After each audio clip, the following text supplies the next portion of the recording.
আজ সকালে ঘুম থেকে উঠে দেখছি আমার এই ছোট্ট জবা গাছটিতে বেশ কয়েকটা ফুল ধরেছে। অন্যদিন একটা দুটো ফোটে, কিন্তু আজ অনেকগুলোই ফুটেছিল। আর আজ বারটাও ছিল বৃহস্পতিবার, সেই জন্য ভাবলাম যে সকাল সকাল পুজো দিয়ে দিই। আর এক ঝুড়ি ভর্তি করে দেখো ফুল তুলেছিস, এগুলো সব কিন্তু আমার বাড়ির গাছের। এই গাছগুলো আমি কোথা কোথা থেকে যে এনেছি আর লাগিয়েছি কি বলবো। আর গাছে আরও অনেক ফুল আছে। গাছে ফুল দেখতে খুব ভালো লাগে, আর ঠাকুরের আসনে দিতেও তো ভালো লাগে। আর এই যে দেখো, তোমাদের দেখাচ্ছি যে আমার কাছে কত রকমের অপরাজিতা ফুল রয়েছে। মোটামুটি 5-6 রকমের আছে।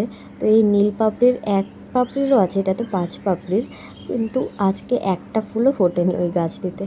যাই হোক, সকাল সকাল পুজো টুজো দিয়ে তারপরে ব্রেকফাস্ট করে চলে যাচ্ছি আমার ছেলেকে স্কুলে দিতে। ওর যেহেতু মর্নিং স্কুল, সেই জন্য আর ক্যামেরাটা ওর দিকে ঘুরিয়েছিলাম, তো লজ্জা পাচ্ছিল, তাই বারবার বলছিল ঘোরাও। তো স্কুলে যেতে কিন্তু ওর বেশ ভালো লাগে। ও কিন্তু সকাল সকাল উঠে রেডি হয়ে যায়, একটুও কিন্তু বিরক্ত হয় না। এই কয়দিন গরমের ছুটি ছিল, তখনই বিরক্ত হয়ে গেছিলো, বারবার বলতো আমার স্কুল কবে খুলবে। তো যাই হোক, দেখো সমস্ত কিছু কেটে টেটে নিয়েছি একেবারে, খালি মশলাটা বাটবো আর রান্না বসাবো। তো এইদিকে মাছগুলো ভাজা বসিয়ে দিয়েছি, আর আমার ছেলেকে আবার স্কুলে আনতে যেতে হবে, তাই ঝটপট সব রান্নাগুলোও করে নিচ্ছিলাম। ও যতক্ষণ স্কুলে থাকে ততক্ষণ আমার মোটামুটি সমস্ত কাজ আমি করে নিই। আর আজ যেহেতু সকাল সকাল উঠেছি, প্রায় সব কাজ আমার কমপ্লিট। তারপরে ওকে আবার রেডি হয়ে চলে যাচ্ছিলাম স্কুল থেকে বাড়ি আনার জন্য।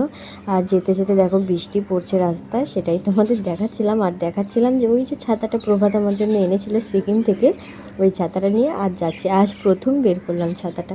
আর এই সবগুলো দেখো রান্না করেছি আজকে। আর ট্যাংরা মাছগুলো এত টেস্টি ছিল, আর পুরো পেট ভর্তি ডিম ছিল। তো এদিকে আমার খাবার নিয়ে নিয়েছি, আমি এখন খাবো, আর ছেলেকে খাইয়ে ঘুম পাড়িয়ে দিয়েছি। তো টাটা।